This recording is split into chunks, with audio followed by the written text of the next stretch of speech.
We open in the sewers of Gotham, and it's not just dark. It feels like the city itself is holding its breath. Batman stumbles forward, battered and barely upright. Behind him, the hulking form of Waylon Jones, Killer Croc, drags himself out of the water. But this isn't the Waylon Bruce once knew. He's mutated beyond recognition, body twisted into something monstrous.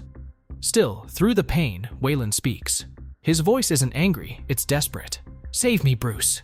Save me." But the truth in his words cuts deeper than any claw. What Waylon's really asking for isn't a cure. He wants release. He wants death. He wants his old friend to put him out of his misery. Batman refuses. "No, you're my friend. I won't do this. I love you." His voice cracks with something we don't hear often from him. Fear. Not fear of the monster in front of him, but of failing the man still buried inside it. But Waylon's beyond patience. He snarls, forcing the words out. "Then I'll do it myself." With claws raised, ready to end it all, he lunges. And Bruce grabs him, stopping him from taking his own life. For a second, they lock eyes. Croc's rage breaks through his despair. "I should have left you in that place," he roars, before slipping back into the shadows, retreating into the black veins of Gotham's sewers, alone. And just like that, Batman is left kneeling in the filth, clutching at nothing, his vow to save Waylon echoing off the dripping walls. But Gotham doesn't pause. The scene shifts. A casino chip, burning like a falling star, tumbles through the air. It lands beside a broken figure sprawled on the ground, someone who looks like they've already had the life beaten out of them. Another reminder that in Gotham, one nightmare always bleeds into the next. The story shifts back in time again. Bruce and Selina, together but never quite at ease. They're looking at a new apartment, pretending for a moment to be just another couple hunting for a place in Gotham. But the conversation between them is anything but ordinary. Bruce's mind is on Waylon. He's training him for a boxing match, but Waylon's not ready. He's out of his depth, and Bruce knows it. Selina urges him to tell Waylon the truth, to be honest about his chances, but Bruce shakes his head. No, he has to believe he can win. I have to show him that it's classic Bruce, stubborn, unyielding, clinging to the belief that sheer willpower can change destiny. Selina, though, reminds him of something harsher. The rules aren't fair, and if the game is rigged against you, maybe it's time to stop playing by the rules altogether. From there, we snap back to the present. It's been 20 days since Alfred dragged Bruce's broken body off the floor of Arkham, and when Bruce finally wakes, he's furious. Not at his enemies, not at Bane, but at himself for being forced to rest. His body tells a darker story. Thick black veins run like rivers across his skin, glowing almost unnaturally. During his captivity, Bane had operated on him, weaving a delivery system into his very spine and brain. A constant drip of venom, the same compound that made Bane a monster. It wasn't a beating Bruce received in Arkham, it was an experiment, a recruitment. And here's where I'll be blunt. After 12 issues of this series, I still struggle with this version of Bruce Wayne. He's colder than usual, arrogant to a fault, almost completely devoid of compassion. Snyder and Dragotta paint him as a man who can never admit weakness, never allow himself a moment of levity, never trust anyone's advice but his own. And honestly, it makes him hard to root for. Alfred, always the voice of reason, urges him to slow down, to understand what's been done to him, but Bruce cuts him off. He doesn't want understanding, he wants control, he wants action, so he leaves. And as he stalks the streets, the venom inside him begins to stir. It twists his temper, sharpens his edges. He goes to see his mother. For a brief moment, she's relieved, rushing to embrace him. "Oh, thank God!" But that relief cracks into anger. She slaps him, furious that he disappeared, terrified that every ring of the phone might have been the call telling her her son was dead. She sobs that she can't live through that fear again, not after what happened to Thomas, not after everything the Wayne family has already lost. And then, mid-breakdown, she mentions another name. Ozzy. Something's happened to him. That single word lingers. Ozzy. Cobblepot. The Penguin. From here, the story takes a brutal turn. Bruce is led into a hospital room where what's left of Oswald Cobblepot lies strapped to machines. And honestly, it's grotesque. Tubes, wires, bandages, his body broken in ways that don't even look human anymore.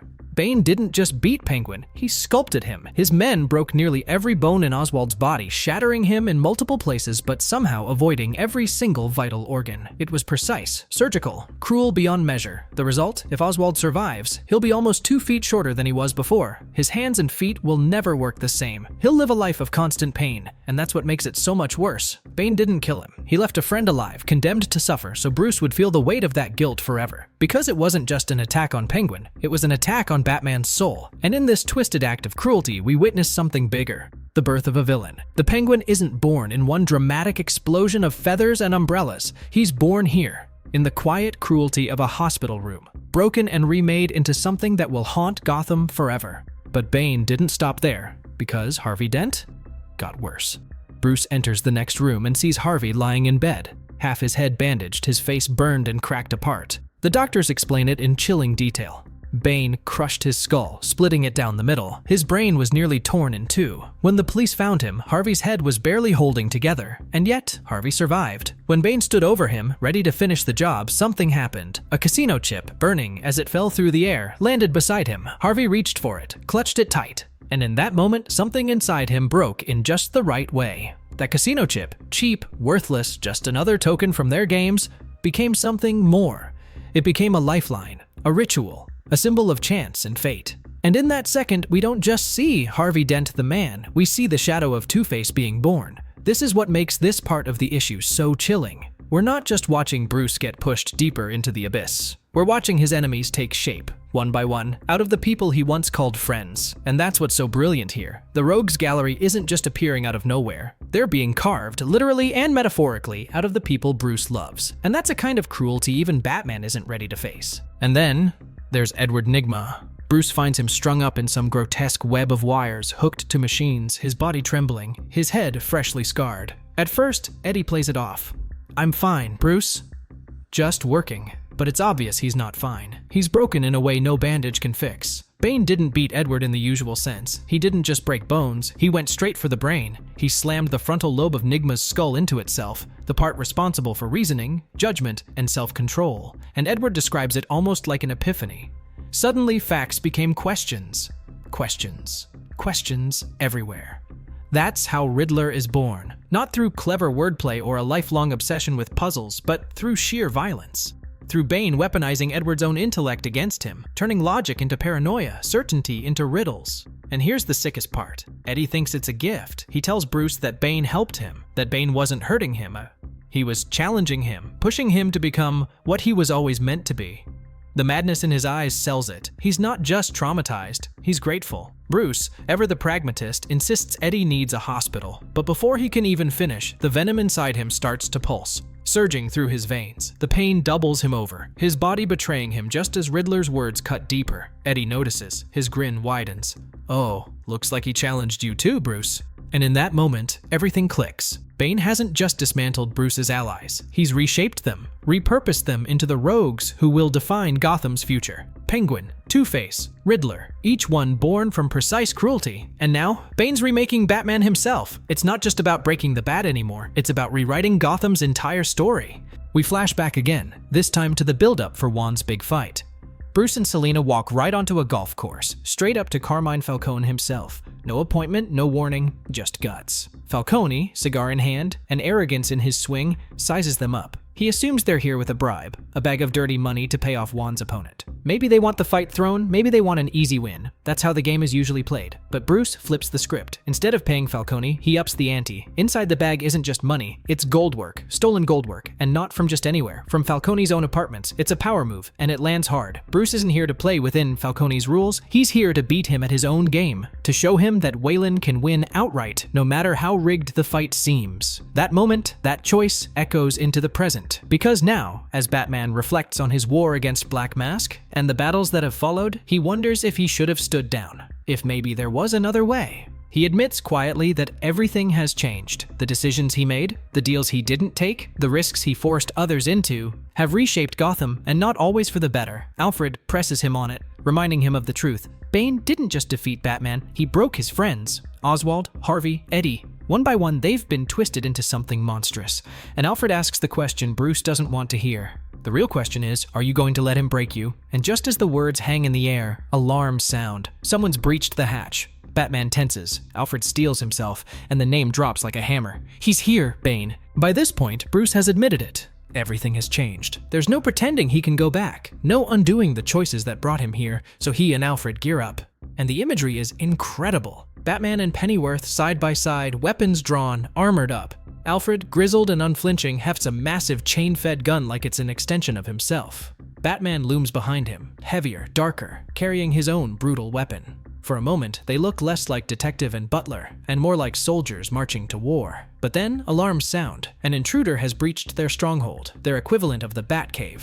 Compromised, they move in, hunting through the shadows. Batman notices a flicker of movement, the faintest trace. A tail sliding through the dark, and then it hits. Selina Kyle, not sneaking in quietly, not calling ahead, but breaking in with force. She takes Alfred down, sharp and efficient, before Bruce even processes what's happening. He demands answers, rage in his voice. "What are you doing here?" The panel pulls back to reveal her in full, the Absolute Catwoman.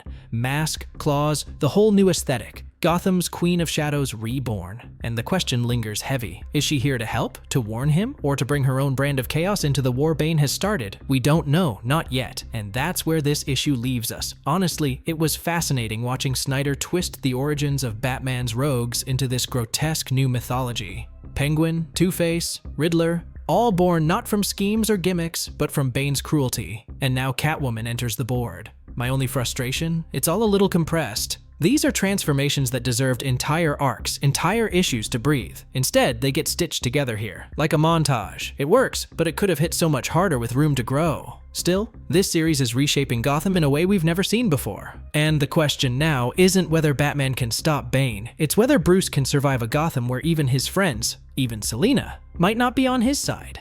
And that's where Absolute Batman number 12 leaves us. What did you think? Do you like these twisted new origins for Penguin, Two-Face, and Riddler? Or do you wish we'd gotten more time to see their descent play out? Let me know your thoughts in the comments. I always love hearing what you think. If you enjoyed this breakdown, don't forget to hit like, subscribe, and ring that bell so you don't miss the next part of this story. The war with Bane is just heating up, and trust me, the Joker's coming. Until next time, stay sharp, stay safe, and I'll see you in the next video.